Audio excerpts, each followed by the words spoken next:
Bonjour mes trésors, bonjour mes amis. Nous allons continuer à parler du stress.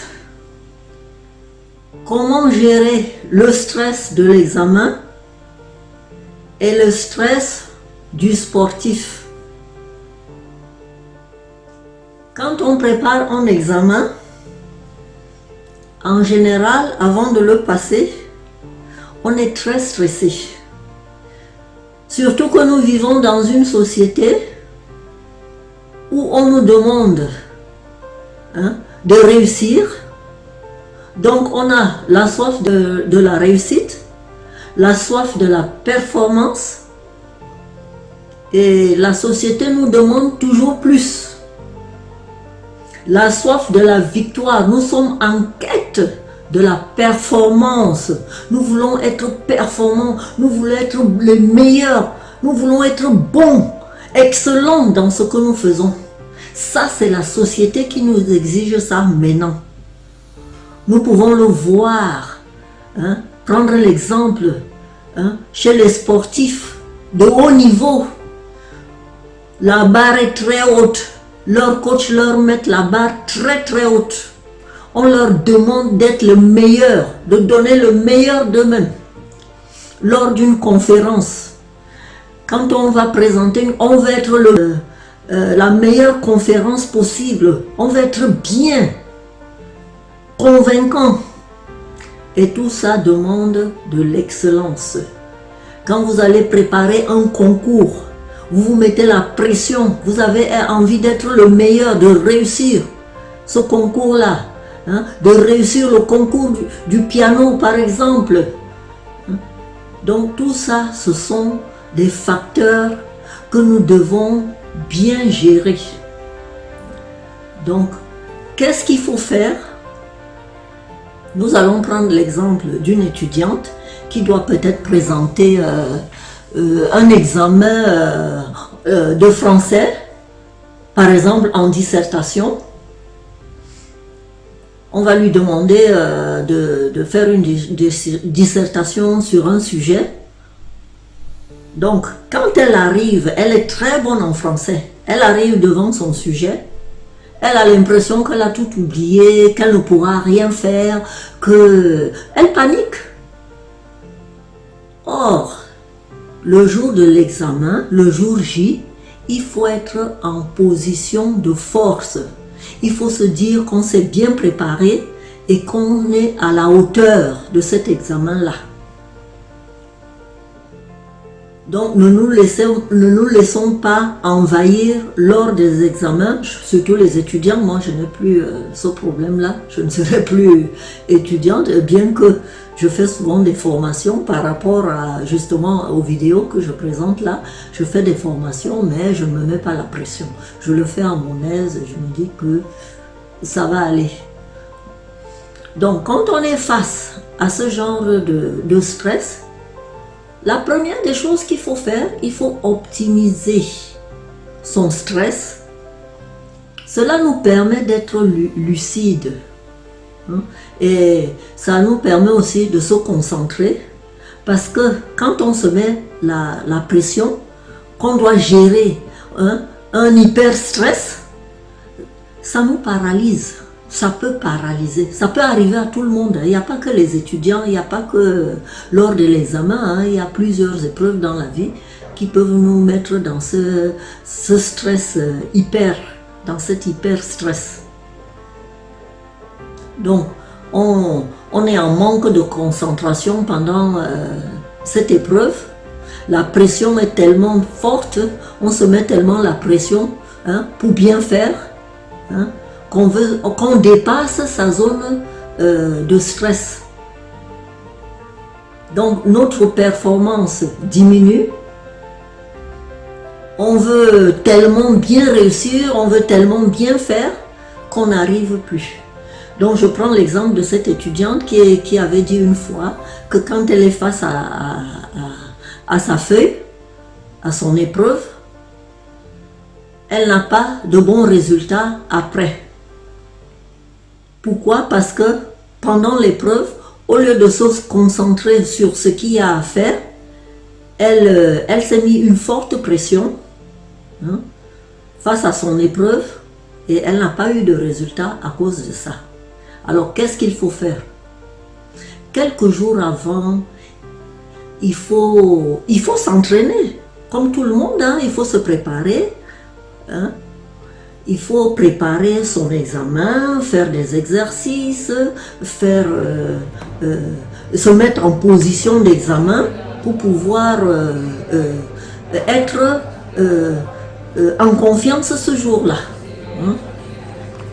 Alors, elle dit que elle se prépare chez elle à la maison, tout se passe très bien. Mais quand elle arrive le jour de l'épreuve, elle panique. Elle panique pourquoi? Parce qu'elle s'est mis trop de pression. Elle veut avoir une bonne note. Elle ne veut pas décevoir son professeur, ses parents, son entourage. Elle se met la pression et cela l'empêche de se concentrer. Et en termes de résultats, eh bien, elle n'obtient pas grand-chose. C'est ce que je n'arrête pas de dire. Donc, ce qu'il faut faire face à sa feuille, il faut se concentrer sur la tâche qu'il y a à exécuter. Donc, quand on lui a donné son sujet, ce qu'elle doit se dire, c'est de voir les points faibles qu'elle a et les points forts. Donc, elle doit se dire, bon, je dois faire j'ai une bonne écriture, par exemple. Hein? Et puis, quand elle regarde les autres, elle se dit, bon, eux, ils sont en train d'avancer et moi, je suis là face à ma feuille alors que j'ai une bonne écriture, je n'arrive à rien faire. Elle voit les autres écrire, elle regarde autour d'elle, elle les voit écrire. Elle se dit, mais eux, ils avancent et moi, je n'ai encore rien fait. Il ne faut pas se dire ça. Commence aussi ton exercice, dis-toi que tu as bien travaillé et que tu as des points forts, hein, et tu comptes sur ces points forts-là. Et les points faibles, tu essaies de les surmonter, tu les surmontes pour pouvoir faire ton examen. Il ne faut pas te focaliser sur ce que tu ne sais pas faire, mais focalise-toi sur ce que tu sais faire, puisque tu t'es préparé à l'avance. Donc, ne vous empêchez pas de travailler le jour de l'examen parce que vous avez le trou noir, vous ne vous souvenez presque de rien. Non. Donc, première clé, il faut bien préparer son examen. Cela vous permet de vous remettre en question, de pouvoir bien vous préparer et d'avoir confiance en vous. De voir la certitude sur l'épreuve que vous allez bien la faire. Vous n'allez pas être en dépression ce jour-là. Vous allez être en confiance et vous allez bien faire votre exercice. Bon, si vous ne vous êtes pas bien entraîné, si vous manquez d'entraînement, c'est sûr que vous ne serez pas en confiance. Hein. Et là, le trou noir, il va être vraiment le trou noir. Hein. Hein? L'entraînement vous amène à expérimenter, hein, sur vos exercices, à expérimenter sur vos connaissances et vous allez corriger ce qu'il y a à corriger parce que c'est en faisant des erreurs qu'on se corrige. Donc, première clé, il faut s'entraîner. Hein? Et deuxièmement, l'entraînement vous amène à expérimenter vos connaissances et à les corriger, à voir vos erreurs et à identifier où est-ce que vous êtes bon, où est-ce que vous êtes mauvais et vous allez pouvoir les corriger. Troisièmement, bien travailler les points faibles. Là où vous êtes fort, ça c'est acquis, et là où vous êtes faible, hein, travaillez ces points faibles. Et vous verrez que le jour de l'examen, tout se passera bien parce que vous n'aurez pas la pression de cette réussite.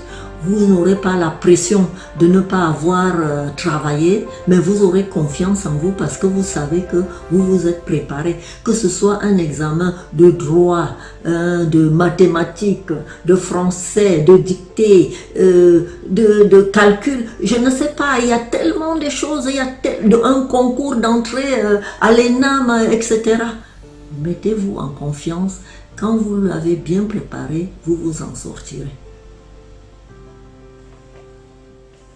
Donc, quand vous êtes en examen, vous vous êtes donné des stratégies, vous avez testé pas mal de stratégies. Donc, utilisez la stratégie qui marche avec vous. Hein?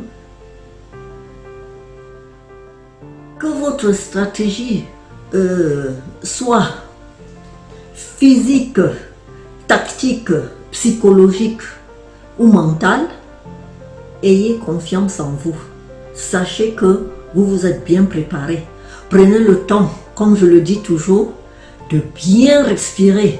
Inspirez profondément, expirez, mais ces méthodes-là ne se font pas le jour de l'examen. Le jour de l'examen, on applique.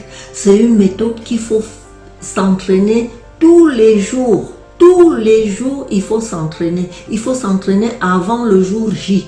Comme ça, le jour de l'examen, si vous voyez que la panique arrive, vous inspirez, vous expirez très profondément. Vous allez voir que ça va vous permettre de vous relâcher et d'avoir le calme. Je vais aussi prendre l'exemple d'un haut sportif. Vous avez vu souvent les courses cyclistes. Là maintenant c'est l'été, bientôt il va avoir le Tour de France ou bien d'autres courses cyclistes. Eh bien le cycliste qui va gagner, il va se mettre en confiance. Hein? Il va être calme. Quand on donnera le signal de départ, que ce soit la course cycliste ou les 400 mètres ou les 1500 mètres, vous voyez toujours que c'est pas forcément celui qui est parti le premier qui va gagner. Parfois, vous allez voir quelqu'un qui était en arrière, qui vient, qui dépasse les autres et qui gagne. Donc, c'est parce que la personne s'est bien préparée lors de l'entraînement.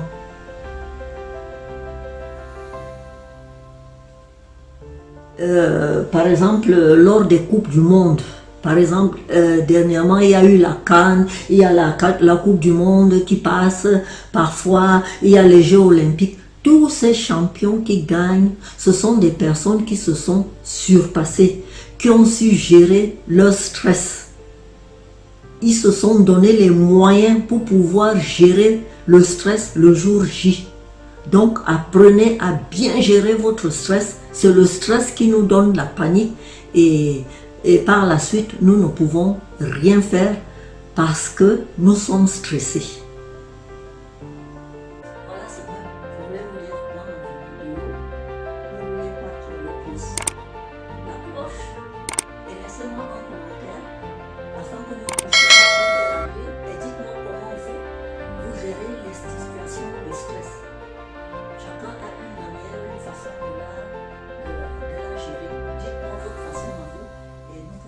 Interagir, peut-être faire d'autres vidéos sur ça.